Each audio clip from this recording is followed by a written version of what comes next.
Hey family, my name is Jacob Dowdell, aka Mr. Love Always Wins. Thank you for joining us for our very first episode of the Love Always Wins podcast. I am joined by my beautiful and talented co-host. Hey beautiful people, I am Katrina Montez, author of Masters of Resilience, Real Stories of Inspiration for Purposeful Living. Yes, we are super excited that you have joined us today. The mission of the Love Always Wins podcast is to encourage, inspire, and empower our listeners to focus on the opportunities and not the obstacles. Oh, that's right. Right? Mm-hmm. And how are we going to do that? Well, we're going to do that by sharing our own life story and life lessons, as well as those of our amazing, wonderful guests. Absolutely, absolutely. Well, today is a privilege and an honor for me because not only are you, Mr. Dowdell, the co-host, you are the special guest. Woo! I am honored. You should be. Well, for those who do not know, Mr. Jacob Dowdell, I refer to as the Miracle Man. So I want to tell you about some of the obstacles he has been through the past, 2 years now? Maybe 2 years? Yeah, about 2 years. So I want to give a rundown to the people of all of the things you have overcome. Okay? Oh my. Not one, not two, not three, but 4 strokes. The survivor of 4 strokes. Also, brain surgeries, right? Times 3. My God, today. You've also had a heart attack. Yes. Right? And recently diagnosed with epilepsy. Did I miss anything? No, that's a lot. That's enough, right? That's enough. So I want you to share with people, prior to all of your health conditions, everything that you have been fighting through, and you've been doing an amazing job. I'm so proud of you. Thank you. Such a blessing. I want you to share with people who you were prior to all of those health issues. Well, God is still good despite all of that. But I lived a very full life. I was a football coach for 33 years. Well, 32 leading up into the stroke taking me out of that realm. I was a educator for 27 years, a classroom educator. I was a motivational speaker. Yes. I was a comedian. Mm-hmm. I've been doing stand-up comedy. Still are. Well, thank you. I've been doing stand-up comedy for over 20 years. And I was an ordained minister. Wow. That's amazing. Yeah.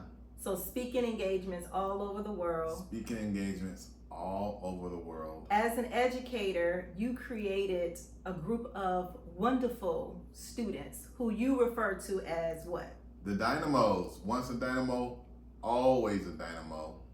So tell me a little bit more about the Dynamos, because like I said, this wonderful population of young people that you created are absolutely amazing. I had the privilege of meeting them some years ago. So tell me how this came about as far as the Dynamos. I started my teaching career out in St. Louis at Harrison Elementary School there in St. Louis.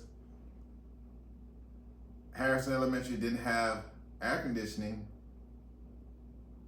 and it was in an economically disadvantaged part of St. Louis over near Ferguson in that area. But what the kids lacked in finances, they made up for it in determination. Yeah. Wow. And there's some hard heartwarming stories about what they did to overcome the economic situation.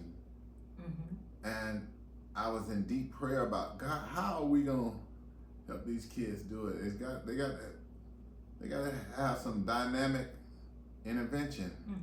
And that's when God spoke to me like, hey, they're dynamos. And so I was like, and through some prayer and fasting, I came up with the concept of being a dynamo. And what are the rules that they can follow that can help them out of that situation. And that concept grew with me, that I was able to implement through my coaching. It's 3 basic rules. 1, be yourself. 2, respect others. And number 3, never give up. Awesome. So that concept grew with me as I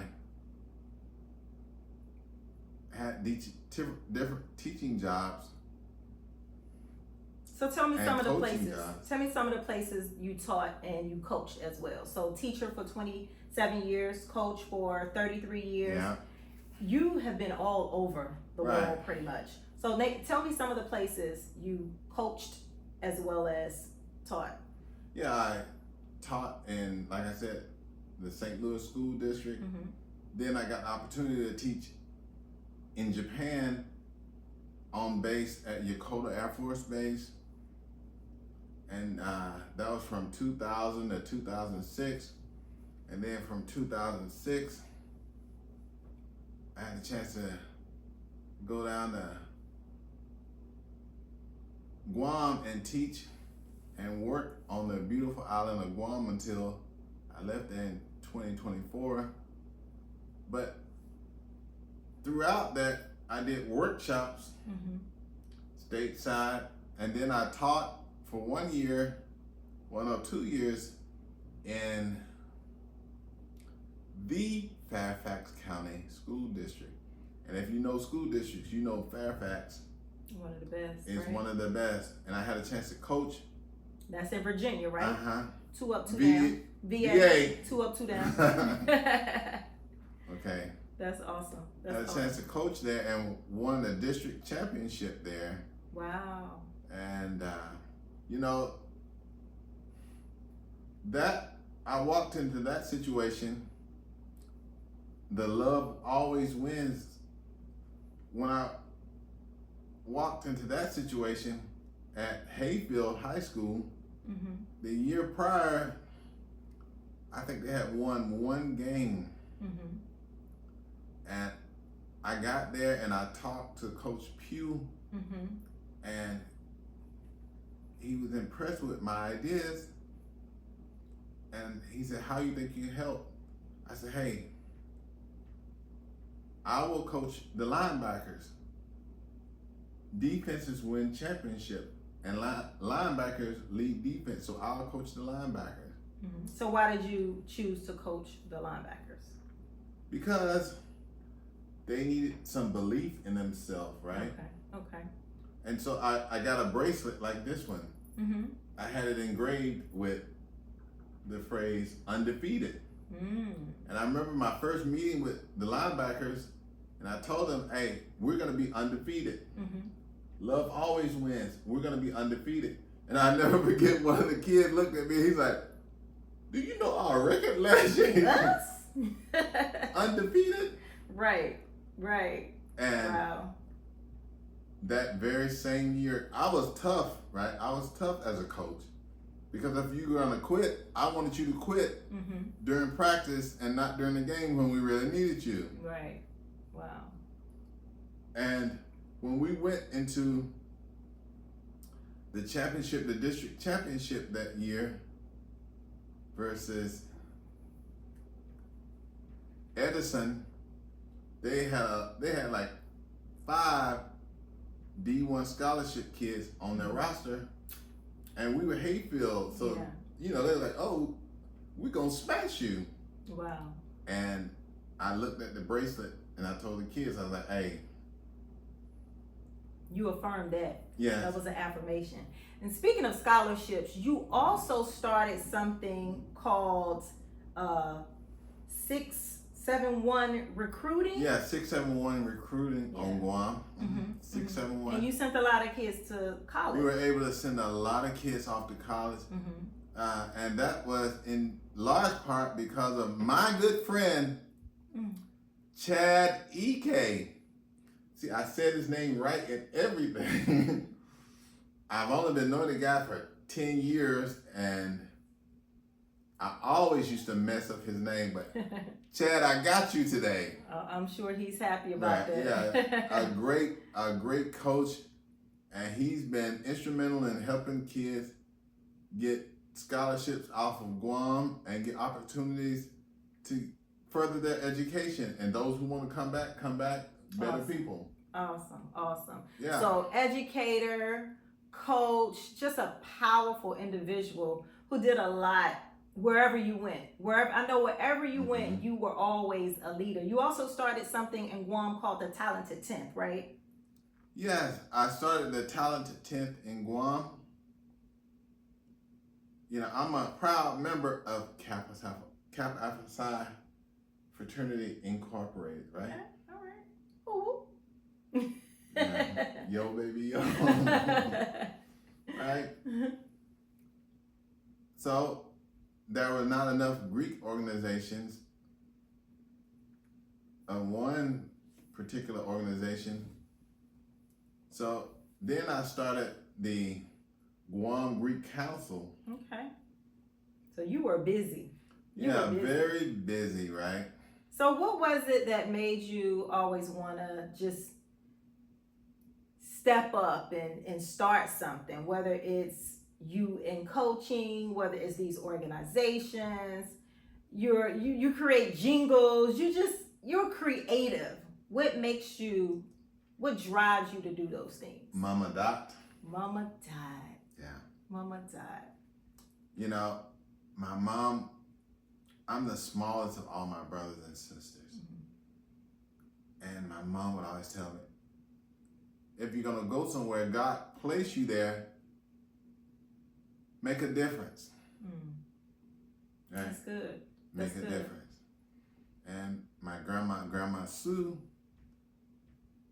because I was the smallest, I remember she told me, she like, because I was going to go out and try to play football with my brothers.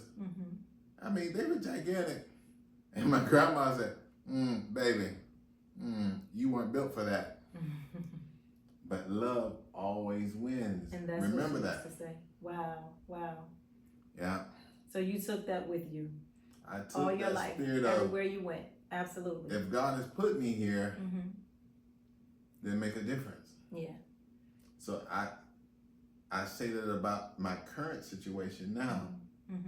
You know, no one wants to be somebody who's known as someone who has post-stroke syndrome, right? So let's get into that. Let's talk about that. So we talked about all of the things you were before you came into all of these health conditions.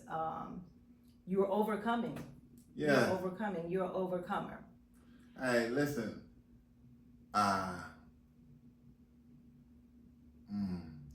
For everybody who's dealing with or going to deal with this, as a stroke survivor, it is my duty to help people, you know, hear the facts. Every 4 seconds, right? Every 4 seconds, someone has a stroke in our country. Every 4 seconds and every 4 minutes, according to the CDC, someone dies of a stroke. That is an eye-opening statistic. So, since God has put me in this place, it's my job to encourage people. Not only can you recover, but you can thrive. Yeah, absolutely. Absolutely. So let's get into let's talk more about some of the struggles that you've had and that you continue to have, because you were this independent person, this leader, this Yes. go-getter, this traveler all over the world. You're Yeah. also an awesome golf player, Yeah. you know, just into sports and activity and fitness and Yeah. everything, right? So let's talk about some of the struggles you've had to overcome. You know, like earlier, I messed up saying Kappa Alpha Psi fraternity. So, you know, when I first had my stroke, I couldn't even talk. Mm-hmm. Can you imagine me not being able to talk? Mm. But now look at me, you know. This is physical therapy for me. This is speech therapy for me. So, you know, I've turned an obstacle into an opportunity here with this show. And then who better to do it with than you? Oh. Yeah. You know, and that's another one of the obstacles that I had to overcome when we first got together up until I got back here.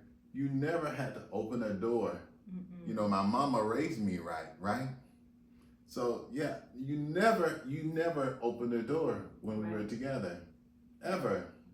I remember I would get upset at you, right? I would get upset at you if you start getting the bags out or something like that. And let me tell you, I'm not just saying that to be flippant or facetious. Mama Dot didn't play that, right? Yeah. She would ask her, "Is he being nice to you?" Cause I got me a bucket full of Rocks. bucket full of rocks right by my. Yeah, Mama Dot didn't play that. Yeah. Yeah, so I did not ever want to disappoint my mom in how I treated you. Yeah. Yeah. Right? And so I've gone from that to now having to be the passenger in the car. And thank you so much for driving all the time. Absolutely. Right? Absolutely. So that has been mentally challenging. And so for those of you who are dealing with someone who's had a stroke, the recovery is more mental than physical. 9 times out of 10, especially if the person has been very independent and you are like, wait a minute, I'm trying to help you. Right. It is hard being on this side of it because you're like, I can't believe this. It's like you're behind a glass. You can hear everything going on. You're telling your body to do something, but because of the stroke, you can't do it. And it's so frustrating that when people come to try to help you, you just snatching that away from them and things. Yeah. Right? Yeah. Because your brain is sending a message to, move. Right. But you don't realize somebody's holding your hand, trying to hold your hand to help out, but you. Yeah. And then you end up like, whoa. Right. Yeah. But love always wins in that case. Just give them a little bit more love, a little bit more patience. Right. Grace. Hey, listen. I want to leave something with you from that perspective. We have things that we can say to help us in our daily walk, affirmations. So for us here at The Love Always Wins podcast, one of the affirmations that I've used throughout my career to help young kids, older kids, and now adults is we always want to acknowledge the presence of God in our life, right? So the affirmation goes like this. It's real simple. And this is the first thing I started saying when I was able to talk. God, I love you. I trust the plan that you have for my life. I'm going to rest in that. That's it. Amen. That's it. Amen. Amen. Mm-hmm. Amen. Absolutely. So also what we want to leave regarding strokes is keys to look for someone. If we think someone is having a stroke, what are the That's keys? an acronym There's an called acronym. fast. Okay? The F is for the face. When you're having stroke, one side of your face, if your stroke is on your left side, it's going to affect the right side of your body. If your stroke is on your... So explain that when you say it's on your left side. You mean in the brain. So in the brain, yeah. Give a quick definition of what a stroke is for people who may not know. Well, a stroke is an interruption of the blood flow in your brain, whether on the right or left side. And then it interrupts the electrical signals that your brain is responsible for sending. So if it's on your left side, then the right side of your body is affected. Now, I've had multiple strokes, so I've had interruptions on both sides of the body. And it required me to do a lot of extensive physical and mental rehab. So if you have a stroke that affects the right side of your brain, then the left side is going to be affected. Okay. So fast is face, right? This is something that's key for you, the people who are around someone having a stroke. The A is for the arm, right? There's weakness on that side on the arm or the leg, right? Then the S is for speech. If a person's experiencing a stroke, their speech is slurred, right? But the most important one is the T in fast. The T stands for time. Time is critical. If you see someone experiencing these things, call 911 immediately. Those, if we can get the paramedics there, if someone is having a stroke, right, and they get them to the hospital, one of the medications that they can give them is called a stroke buster, right, where they give them the medication and it goes in, and if there's a clot, hopefully it's not ruptured, they can give them the medication that will break up the clot in the brain before too much damage is done. That's good. So fast. Yes. Fast. Face, the arm, speech, and time is of the essence. Right. That's good. So there you have some real things to take away from the episode. Yes. So real quick, there were some questions that some individuals had about your experience. Oh, when we were at the podcast. The podcast summit. Shout out to the podcast family that we met over in Atlanta during the podcast summit. Yes, shout out. Shout out to David Shands for putting that together. That was awesome. So, some people had some questions, and I figured that other people may have these same questions, so we want to answer them here on our first episode. The first question was, how did you feel when you were having the stroke? Did you actually know you were having a stroke when it was happening? No, I mean, the main thing for someone on this side, in my situation, is the numbness.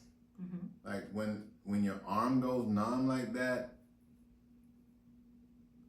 like my stroke on May the 12th, my arm went numb, and like my staff, thank goodness, a couple of them were paramedics in a past life before they came into the Army, and they're like, hey, coach, we think you're having a stroke, right?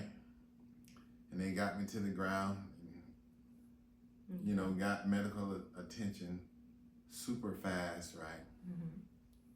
So during that time, you knew something was wrong. At that point, yeah. Yeah, you knew something was wrong. Were you able to speak at all? No.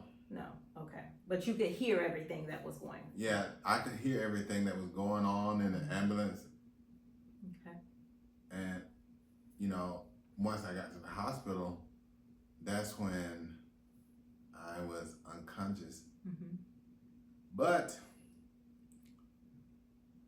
I could hear, once I came out of surgery, I could hear everything. Mm-hmm. So please be careful what you say. Yeah. Because the hearing is the last sense to go, right? Yeah. When but I could hear everybody. I could hear what the doctors were saying. That's important. So if you're ever around someone who you feel like is unconscious or recovering, getting out of surgery, and they're laying there in the hospital, their eyes are closed, they can still hear you. So if you don't have anything positive to say, I lead with love. Speak life. Absolutely. Absolutely. Be encouraging to those people. So, okay. There was one incident, believe your most recent incident, where you actually coded. You coded. You were gone. Yeah.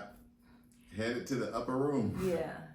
And you shared that with someone, and they wanted to know, did you see a bright light? No, I did not see a bright light, right? I did because I believe in communicating with my ancestors. I talk to them all the time, the guidance, and in that case where I coded, like I heard the machine, Flatline. I was like, wait a minute, that's me. Wow. Yeah, I coded, and I asked my mom, I was like, wait a minute, and am I about to cross over? She's like, nope, it ain't time for you yet. That was so powerful when you told me that. And actually one of your foremost students or players was with you. They were, came in the ambulance, right? Yeah. And he was like, Coach. Yeah, he's like, Coach, don't do this, don't do this. You got it. Stay with me. Yeah. Wow. And I had worked with him. Like he wasn't one of my players that I coached on my team. But because I did all these workshops and clinics with Chad E.K., he attended. And so he's like, Coach, come on. You got this fight. Yeah. And, I'm like, what? I'm trying. Like, I'm fighting. Fighting right. for my life. I'm fighting. Yeah. Yeah. Because when I woke up in the hospital, right, when I was starting to regain consciousness, I heard them talking about, hey, is he a organ donor? And I start moving my legs, and I was like, I gotta say something. Right. I need all mine. I got plans for these. I'm still here. Wow. And the doctor like, did he just move his foot? Even though I couldn't yell, I was yelling, right? Yes, that's me. Yes, I did. Right. Yes, I did just move. Because love always wins, right? Wow. Yes. So another question that was posed, because again, you were this independent, strong, go-getter leader, right? How does it feel now to have to heavily depend on others for a lot, like your support system? How does it feel now? And how important is it to have a solid support system? It is crucial to have a solid support system. You don't want to ever start naming people, right? Because, you don't name someone, then they get all in their feelings. But that's okay. I would be remiss if I did not say my friend of 47 years, Gerald Bryant, and his wife, my best friend, Andrea Bryant, went out of their way to support me, down to giving up their bathroom, brought me into their home, cooked me breakfast every day, made sure I had all my meds and everything else. And then my good friend of 24 years, Angela Hampton brought me back from Guam. Mm-hmm. Hey, that's when you got a real friend when you volunteer to go 18,000 miles. Yes, definitely. You want to hear a quick funny story about that? Okay, so I knew I had to leave Guam to come back to get better medical attention, Mm-hmm. right? Mm-hmm. And so I was like, I gotta get back and get into a rehab. Angela said, I'll take you. So I'm like, it's in Florida, 9,000 miles away. So she's like, I got you, boo. That's solid, right? That's solid. That's solid. And then I said, Angela, they don't have the medication that I need. And the only thing they got, if I start having a seizure, is a rectal suppository. Wow. And you want to talk about friendship. Oh, yeah. Oh, So Angela said, without hesitating, okay. Right. I Just gotta give say, me, give me some gloves. Give me some gloves and some KY jelly. We'll get you right. That's a solid friend, right? That's there. friendship on another level. Yeah. I love you, Angela, for that. That's awesome. So let's go back to how does it feel to have to, of course, everyone wants a solid support system. Right. But how does it feel to need one? How does it feel? It is a very humbling experience Yeah. to have to need your support system. Yeah. That's why you got to pour love into them no matter what. Yeah. It's all about relationships. Yeah, it's all about relationship, right? Yeah. And we here at the Love Always Wins podcast are going to build a relationship with you guys. Yeah. We're not going to just sit here behind the microphones once we get them to work. Oh my God. We're not going to sit here. We're going to go out and meet you. We're going to have events. She's an author. I'm very proud to say that my book, I met with my publisher. Yeah. Shout out to Jessica. Right? Amara. My book, Big Jake's Stroke of Genius, 120 over 80, will due out in what? May 12th? Right? If not before then. If not before then. Yeah, absolutely. We'll have a book signing situation and get a chance to have this great book and then my book. Yeah. So we are excited. We are super so many excited. wonderful things in store.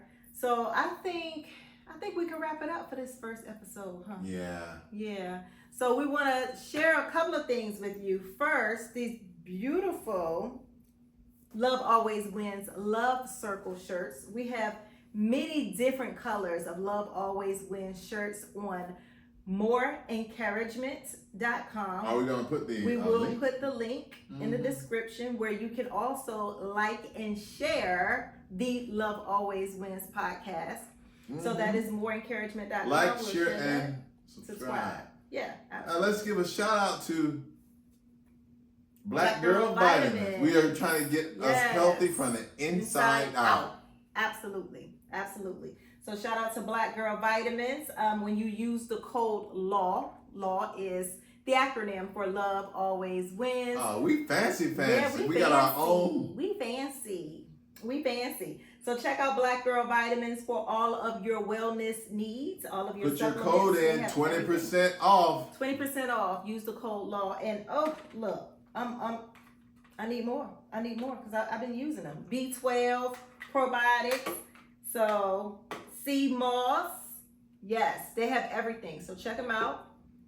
Black Girl Vitamins. Yes, blackgirlvitamins.com. We will put that link in the description as well. And what else? Wonderful things in store. We're also going to be doing food reviews. One of the places that jumped into what we were doing here on the Love Always Wins podcast is Mike's Vegan in Greensboro. Greensboro, North Carolina. We're going to be doing a show from there sooner than later. Okay. So, with that being said, thank you again for joining us on our first episode of the Love Always Wins podcast. Again, I am Katrina Montez. And I am Jacob Dowdell, a.k.a. Big Jake. That's my comedy name. Mr. Love Always Wins. You look beautiful today. Thank you. And I like your little shiny bald head. Hey, she's a barber too. She did this. So we're going to wrap it up. Remember, love always wins. See you next time. Bye. Love you, people.